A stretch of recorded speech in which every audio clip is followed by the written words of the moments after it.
Bonjour et bienvenue sur Comme au cinéma. Aujourd'hui, on va vous parler d'un des films les plus attendus de cette fin d'année. Il s'agit bien sûr de ça. J'ai vu quelque chose. C'était un clown. Regardez. Tout est relié par les égouts. C'est là que ça vit.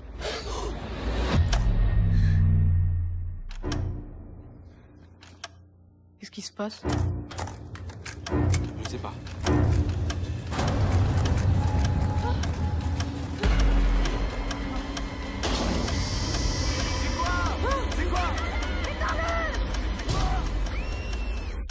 Alors ça, c'est un film d'horreur adapté de Stephen King. Et aujourd'hui, je suis avec Nassim, Pierre et Estelle pour parler de ça. Donc on a vu le film tous les quatre en avant-première.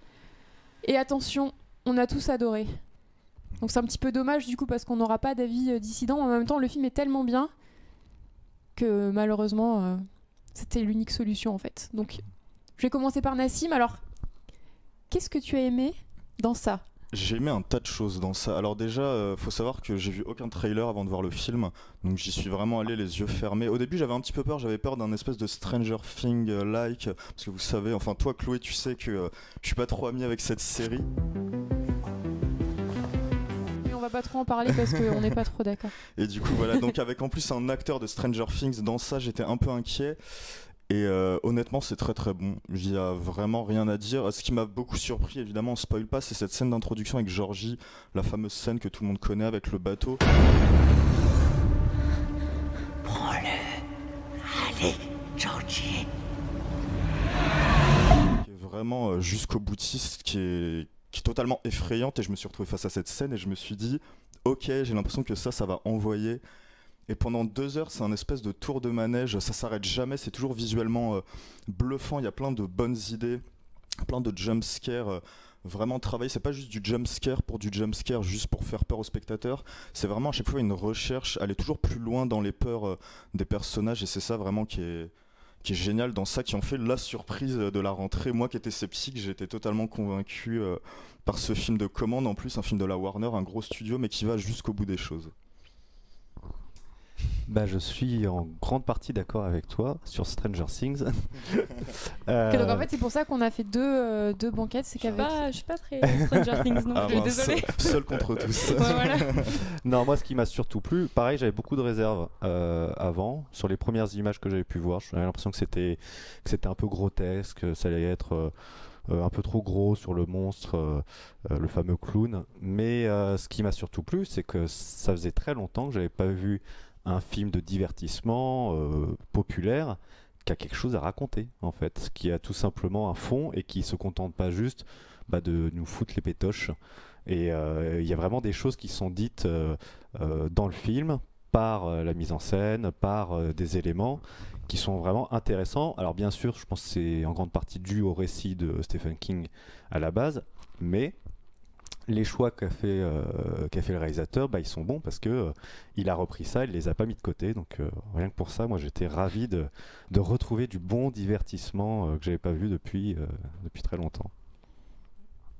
Du coup, je passe après vous, donc Tout voilà. pareil. Voilà, tout pareil. Non, mais en plus, genre, je suis vraiment pas le public de ce genre de film. J'ai vu aucune bande-annonce, je m'étais vraiment pas renseignée sur ce film-là parce que je m'étais dit que de toute façon je n'irais pas. Et il était à Deauville et j'avais un creux, donc j'y suis allée. Mais c'était génial, c'était trop bien. J'ai pas forcément peur des clowns ni rien.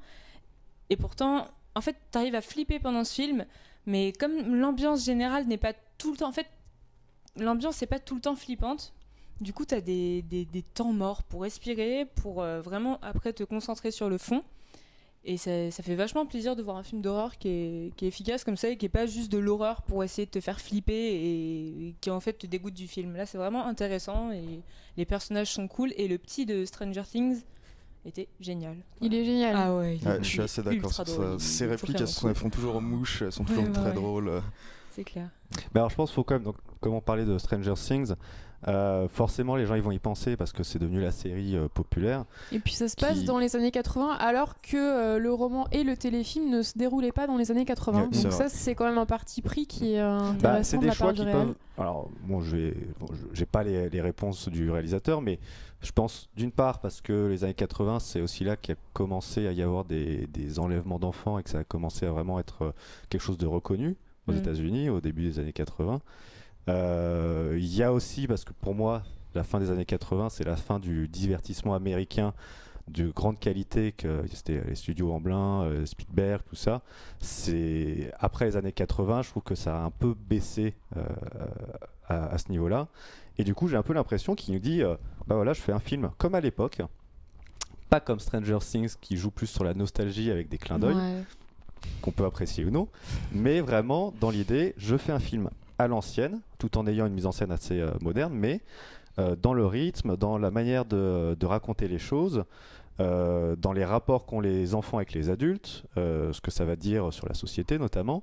J'ai vraiment l'impression de voir un film d'il y a 30 ans et que je vois plus aujourd'hui. Donc, C'est vrai que ça ressemble, enfin moi ça m'a beaucoup fait penser aux Goonies qui était aussi un drame sur l'enfance et là on est vraiment en plein dedans, c'est-à-dire que c'est à la fois un film d'horreur parce que oui ça fait peur mais voilà, le roman de Stephen King faisait énormément flipper et en fait je trouve qu'il réussit vraiment sur les deux plans, c'est-à-dire qu'il fait très peur et en même temps il est aussi terriblement émouvant parce que voilà on aborde les sujets difficiles de l'enfance et de la fin de l'innocence et c'est vraiment extrêmement touchant. Moi, ça m'a beaucoup fait penser aux Goonies, en tout cas. Et, comme tu disais, ces films-là qu'on voit, on n'arrive plus à faire ce genre de film, mais là, c'est vrai que. on arrive à leur rendre hommage revient, plus, mais on a du mal à soit proposer quelque chose de nouveau, soit vraiment de les faire comme avant, en étant totalement honnête. Et en se lançant, tu parlais jusqu'au boutisme, mais c'était ça, quoi. Je trouve qu'on a plus tendance à faire des références, à être un peu dans la nostalgie, à faire du clin d'œil. Là, dans tous les éléments qu'il met, je trouve que c'est pas gratuit, en fait. Il le fait vraiment parce que c'est comme ça que le film doit être. Et il faut vraiment le prendre comme ce type de film des années 80. Donc, il aurait trop voulu moderniser, je pense que ça aurait pas fonctionné aussi bien. Les années 80, c'est vrai que c'est un bon terrain de jeu, en tout cas, pour ce genre de film. Et moi, ce qui m'a plu aussi, c'est que le téléfilm restait un peu soft. Il traitait les enfants assez bien, en fait. Enfin, même s'il y avait des parties qui étaient assez horribles, mais justement, la scène d'intro, on en parlait. Je vais pas spoiler quoi que ce soit, mais dès la scène d'intro, je me suis dit waouh, ok, donc en fait là le mec a vraiment compris le roman et il veut vraiment aller jusqu'au bout. Et elle est un peu choquante quand même cette scène d'intro. Je sais pas si vous avez vu le téléfilm, mais ça allait pas aussi loin. Ouais, ça allait pas aussi loin. Ouais, là, c'est vraiment. En fait, j'ai l'impression que dans ça, les enfants sont jamais pris pour des abrutis, pour des enfants. Ils sont toujours bien écrits, ils ont de l'épaisseur. Voilà, c'est ça qui est vraiment très plaisant, c'est qu'on s'attache à eux sans se dire c'est des gamins. Non, c'est juste, oui, c'est des enfants, mais il y a ils un ont pas l'air espèce de. faibles, ils ont pas, tu vois, ils ont ça. du caractère, ils ont de la poigne, ils ont du courage beaucoup plus que certains adultes. Exactement. Franchement, c'est des vrais bons personnages. Puis les figures parentales dans le film, elles sont pas vraiment très très reluisantes. Ouais, c'est ça que je trouve hyper intéressant, c'est que finalement l'horreur, elle vient pas uniquement de la créature, du clown, des jumpscares. Elle vient aussi en grande partie de l'ambiance très inquiétante qu'il y a entre l'enfant et l'adulte, entre des parents qui sont pas du tout à se comporter de manière responsable ou avoir des rapports vraiment étranges, malsains avec leurs enfants. Et ça, je trouve que c'est beaucoup plus intéressant. Moi, ça me rappelle vraiment, c'est des films des années 70-80, de L'Exorciste ou Halloween, par exemple, où finalement, si ils sont encore aussi intéressants aujourd'hui, notamment L'Exorciste, c'est pas tant parce que ça fait peur ou plus peur. Moi, je trouve que c'est un peu vieilli pour le coup L'Exorciste au niveau du côté effrayant, mais dans le sujet, dans le fond que ça développe, c'est toujours très intéressant et très sombre. Et là, on le retrouve vraiment ce côté ultra sombre dans les rapports qu'ont les enfants avec leurs parents. Ouais, je suis assez d'accord avec la comparaison avec Halloween parce que pareil, on a aussi une scène d'introduction dans Halloween qui met aussi en scène un enfant et qui est aussi jusqu'au boutiste, magnifique pour le coup. Donc oui, je trouve la comparaison plutôt avérée. Merci. C'est là que ça... Non, de rien. C'est gratuit. Mais alors du coup on parle de l'Exorciste, là le film donc ça est en train de devenir en train de détrôner l'Exorciste au box-office des films d'horreur qui ont le plus marché donc de tous les temps. Là il est en position numéro 2, je pense que là avec le week-end qu'il vient de faire aux États-Unis, enfin là la semaine prochaine il va en tout cas battre ce record. Donc en fait pourquoi est-ce que ça marche autant? Qu'est-ce qui a fait que les gens se sont rués dans les salles? Bon, il n'est pas encore sorti en France, mais je pense qu'on va s'attendre au même succès chez nous. Bah, déjà, t'as l'effet clown, je pense. Ouais. C'est vraiment une figure Ouais. emblématique, le clown qui fait peur, etc. Donc ça attire les gens. Et même ceux qui en ont peur, je pense que ça les fascine. Et finalement, t'as envie d'aller voir ce que ça donne. Est-ce que ce clown fait vraiment peur ou pas? Ouais, c'est ça. Déjà. Et puis je pense que la Warner a aussi beaucoup joué le jeu niveau promo parce qu'elle était vraiment omniprésente. Il n'est pas sorti en France, mais il y a déjà eu une projection publique au Max Linder où j'étais. Et donc la salle était vraiment remplie pour le coup, il y avait énormément de monde. La Warner a vraiment organisé un grand événement avec des cadeaux, etc. Des acteurs déguisés en clown. Donc je pense que ça a joué. Et du coup, vu que la Warner avait confiance en son film, ils ont laissé faire le bouche-à-oreille. Il n'y a pas d'embargo, tout le monde peut en parler. Et je pense qu'ils sont vraiment confiants. C'est pour ça que les gens vont aller dans les salles parce qu'ils ont de bons retours, parce qu'on sait que le film est bon. Et voilà, tout simplement, Oui, il a eu ça fonctionne. Très très bon retour critique, ce qui est assez rare pour un film d'horreur. Donc je pense que c'est aussi cet effet-là qui a en tout cas encouragé les gens à aller le voir en salle. Peut-être que les gens attendaient un petit peu d'avoir les premiers retours et quand ils ont vu que c'était aussi dithyrambique, ils se sont un peu ils se sont dit ok. Donc là un bon film d'horreur, on va y aller. Surtout que moi j'étais un petit peu sceptique au début parce que j'avais pas beaucoup aimé le premier film du réalisateur, donc c'était Mama, je sais pas si vous l'aviez vu en 2013. C'était pas horrible, mais voilà, il manquait quand même quelque chose. Là, je trouve qu'il a vraiment gravi un palier. Un côté poétique, mais qui venait, je pense. Ça venait pas jusqu'au bout, quoi. Il allait pas au bout de son idée. Enfin, je sais pas, moi j'avais été un peu frustrée en fait. J'avais aimé, c'est vraiment un univers particulier, mais je chantais la patte de Del Toro qui était producteur. Et du coup, ce que je disais à Nassim tout à l'heure, c'est que là, pareil, bon, il est bien content d'avoir le récit de Stephen King avec lui, qui lui permet de faire ce film. Donc j'attends quand même un peu plus du réalisateur, de voir est-ce qu'il va vraiment réussir à développer ses propres idées, ou est-ce qu'il va juste faire des films de commande réussis, hein, ça n'empêche pas, mais est-ce qu'il a vraiment des choses à dire à côté? J'attends de voir. Mais en tout cas, ça c'est là pour l'instant, avec Mama que j'ai aimé et ce qu'il fait avec ça, il fait du très bon boulot, hein. Et puis j'allais dire, c'est lui d'ailleurs qui doit s'occuper de sa partie 2. Tout à fait. Tout à fait. Et vu qu'on parlait de Mama avec Jessica Chastain, c'est bien ça. Oui. Ok. J'avais peur d'avoir tort. On parle de Beverly qui sera reprise par Jessica Chastain. Peut-être. Il a dit. Enfin, en tout cas, le réalisateur aimerait bien l'avoir dans le rôle et c'est vrai qu'elle serait quand même très bien, je pense. Déjà, la petite fille est très bien. Elle est excellente. Elle tire vraiment son épingle du jeu parmi tous les gamins. Et puis voilà, bon, c'est une petite rouquine. Donc oui, forcément, Jessica Chastain, on y pense beaucoup. On n'a pas encore d'infos sur le casting des adultes. Donc oui, parce qu'il faut dire qu'en fait, dans le téléfilm, le monde des adultes et le monde des enfants étaient mélangés. C'est-à-dire qu'il y avait des flashbacks, ce qui n'est pas le cas dans celui-là. Donc là, ce sera 2 films. Donc il y aura... Là, on a eu la partie avec les enfants et il y aura la partie avec les adultes. Mais normalement, il disait qu'il pensait quand même mettre quelques flashbacks avec les enfants, mais pas vraiment, pas développer davantage. Donc les enfants seront sûrement encore là par petits flashbacks, mais ça va vraiment se concentrer sur les adultes. Et moi, c'est quelque chose qui m'avait profondément angoissé avec le téléfilm. Dans mes souvenirs, c'était de voir des adultes qui avaient aucun repère en fait et qui étaient très mal.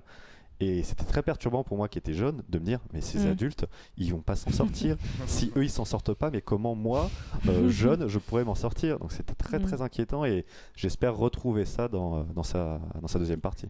C'est dur d'avoir un film qui s'appelle ça parce que du coup quand on en parle c'est un peu compliqué. Un peu perturbant, ouais. Mais du coup oui, la partie 2 personnellement je l'attends avec impatience. Dès que le générique de fin apparaît de la partie 1, il y a sa partie 1 et on se dit wow, on a quand même assisté à 2 heures génial, on a envie de voir la suite. On a envie que le film dure 4 heures pour voir la suite. Mais alors du coup, il n'y a pas encore on sait pas, il n'y a pas de date de sortie, il y a rien, ce qui est étrange. quand on sait le succès que connaît cette première partie, je pense qu'ils vont pas tarder à l'annoncer là. Je pense que. Ah bah là, Warner. Après, j'espère qu'ils vont se contenter juste de la deuxième partie qui est prévue, qu'ils vont pas aller plus loin et pas se dire oula, ça a marché, on va faire 3 spin-offs. Après, on les retrouve et dans on va faire un préquel. Dans la maison de retraite, donc avec le clown. Mais du coup, on parle beaucoup du clown. Mais alors, le clown, il est. Parce que c'est vrai que Tim Curry, dans le téléfilm, ça a marqué des tas d'enfants. Et du coup, là, donc c'est Bill Skarsgård qui reprend le rôle.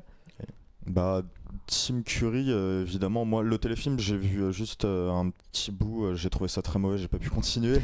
Il est très effrayant, on en parlait donc avec Pierre avant d'arriver, où il a ce côté espèce de vieux pédophile effrayant, vraiment angoissant. Et Bill désolé pour son nom de famille. Bill, on va l'appeler Bill, voilà. Il a vraiment ce côté très effrayant, il arrive à bien jouer le clown. Il y a cette émission, ce talk show dans lequel il était, je crois que c'est Conan O'Brien, où il s'amusait à refaire la tête du clown. Il expliquait que quand il était gamin, il la faisait déjà pour effrayer son frère. Et c'est sympa. Il était vraiment fait pour ce rôle. Et je pense qu'il était vraiment fait pour ce rôle. Et je n'avais pas vu son visage avant de voir le film. Je savais pas que c'était lui qui jouait le clown, donc j'étais plutôt surpris. Je m'attendais à quelqu'un comme Tim Curry, d'âgé, d'effrayant. Il est très jeune, je crois qu'il a 27 ans, je crois. Ouais, il est quand même extrêmement jeune, contrairement à Tim Curry qui était un peu plus vieux quand il a repris le rôle. Mais moi, ce que j'ai adoré, c'est le côté un peu vintage aussi de son attirail. C'est vrai que Tim Curry, il était très flashy, il avait beaucoup de couleurs. Il avait une approche. Rose, là, et je trouve que ça a un côté très angoissant. En fait, c'est intéressant parce que c'est vraiment une approche très différente. Moi, j'aime beaucoup quand même celui de Tim Curry parce que là, il a vraiment ce côté très réaliste. Et là, c'était vraiment très clair que c'était une métaphore des agressions d'adultes, de pédophilie, d'enlèvement d'enfants et tout ça. Et celui-là, donc le nouveau, est beaucoup plus grandiose, un peu plus irréaliste, c'est plus vraiment monstrueux. Et ça donne une autre présence finalement. Et je trouve ça intéressant. C'est un choix qui est intéressant. Il aurait pu se contenter de faire une reproduction à peu près identique au premier, mais non, il a vraiment décidé de continuer dans le côté un peu fantastique qu'il avait déjà avec Mama finalement. Parce que oui, ça c'est aussi la star du film avec les enfants, c'est celui dont on attend les apparitions. On sait quand Hérode qui va apparaître, on veut le voir. Quel est son dernier stratagème pour faire peur au personnage Et surtout, ce que je trouve très fort, après, la peur c'est toujours personnel, mais moi j'ai réussi à me faire tout le temps avoir vraiment la chair de poule à de nombreux moments. Où à chaque fois je me disais, il est là. Il va courir, il va foncer sur le personnage, je vais avoir peur. Exactement. Et ça marchait. Ça marche, c'est vrai. Ça marche très bien. Mais et ça, j'arrive pas à savoir pourquoi. Pourquoi ça marche aussi bien.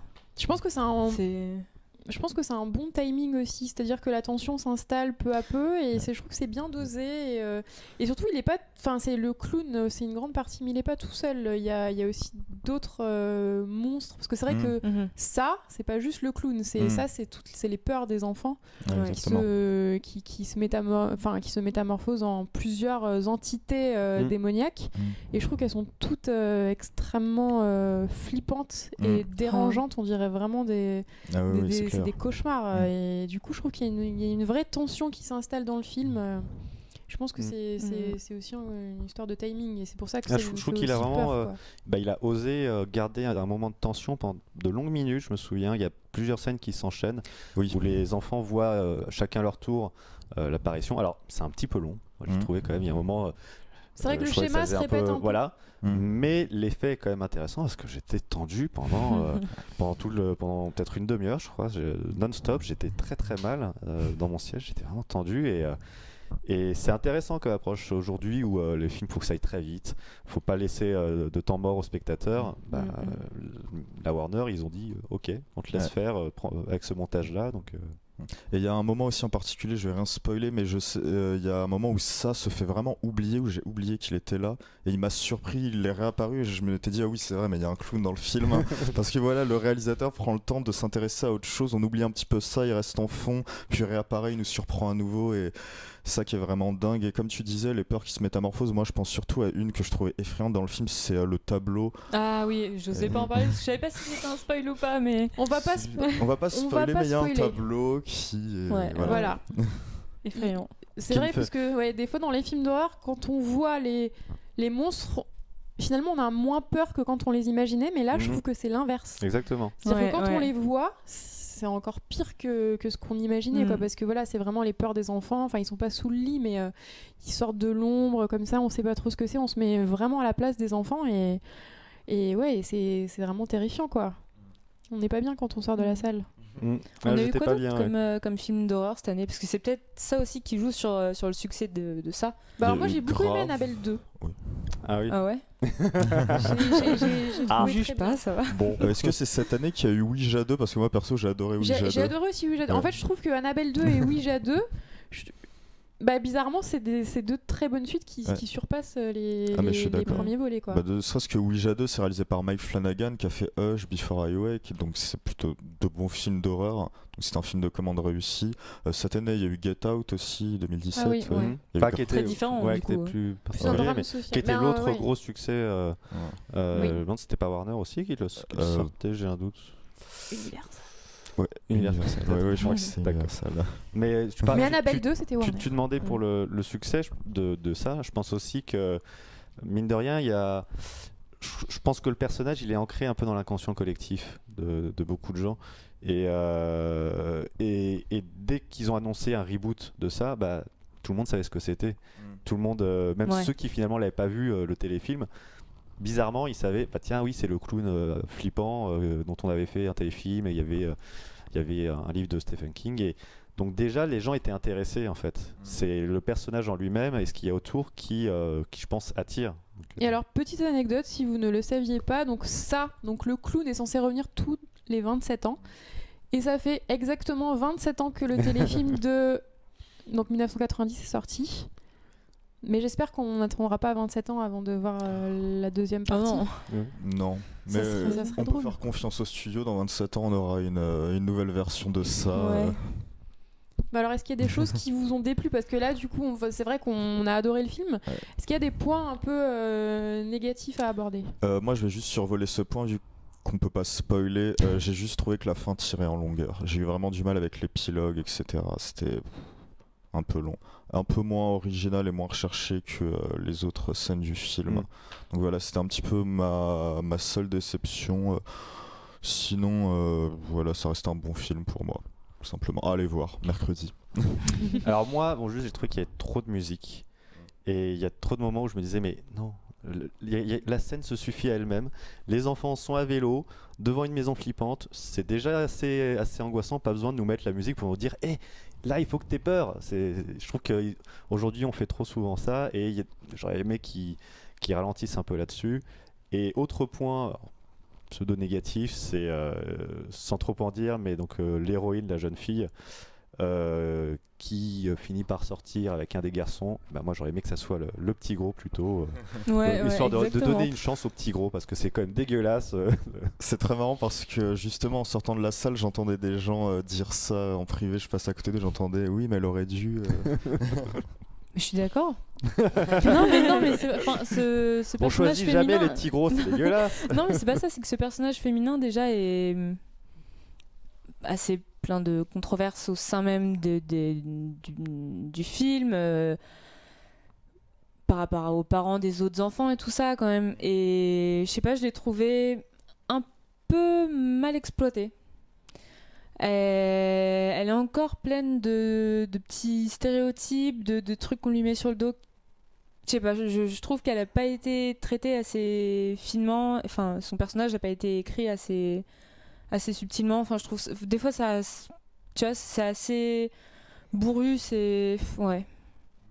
Voilà. C'est la figure féminine au sein d'un groupe, c'est ça qui est peut-être trop. Ouais, non, même pas, parce que si tu regardes bien, il y a plusieurs garçons du groupe qui se foutent un peu d'elle. Enfin, ils se moquent d'elle, de sa présence. Enfin, ils l'aiment bien juste. Mais non, je sais pas, le fait qu'elle. Je spoil pas, mais à un moment, bon, elle est près d'une rivière, je crois. Ouais.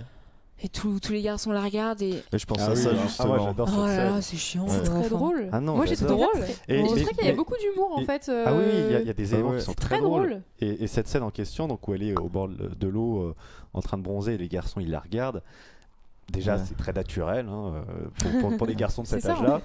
Et dans les années 80, voilà. Ouais. Et moi, ça me rappelle Stand By Me surtout. Donc voilà, on est encore Oui. sur des références, mais où je me dis pas genre il me fait un gros clin d'œil à Stand By Me. Pour moi, ça reste quand même dans la continuité et dans la logique du film. Du coup, ça m'a pas dérangé. Au contraire, j'ai adoré ces petits moments de complicité, je trouvais entre les enfants, hors de l'aspect il y a un monstre dont on doit échapper. Donc, Juste avant de passer à toi, Chloé, du coup, je pensais à un autre point qui m'a déçu sur un personnage. C'est pas Beverly, c'est le personnage de Mike qui est introduit de manière un peu trop rapide au sein du récit dans le groupe des losers et pas s'exploiter. Moi, j'aurais voulu vraiment en savoir plus sur Mike.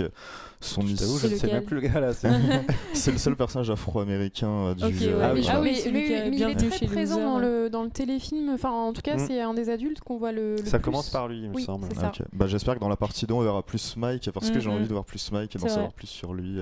Vraiment la manière dont il a introduit la scène est très drôle, on spoil pas comment est-ce qu'il rejoint le groupe des losers, mais c'est vrai que c'était un peu trop d'un coup comme ça. C'est qu'il est venu se greffer au groupe. Voilà. Bah, ceci dit, quand t'es petit, tu te fais des potes comme ça, tu vois. C'est Enfin, vrai. tu te greffes Mais à un c'est ça. groupe. Mais je trouve que Ça c'est m'a pas choqué. extrêmement réussi aussi sur ce plan-là, c'est que c'est très réaliste. Ouais, carrément. Voilà, sur plein de choses de l'enfance et c'est aussi. Enfin, moi, c'est ce qui m'a touchée en fait, c'est que c'est un film d'horreur, mais c'est aussi, je trouve, un très beau drame sur l'enfance et voilà, je pense que ça peut toucher chacun pour des raisons différentes. Et voilà. Donc bah, allez le voir mercredi. Donc ça sort mercredi. Et puis n'hésitez pas à nous dire en commentaire ce que vous en avez pensé. Voilà. Et ben à la prochaine. Salut. Salut. Salut. Salut.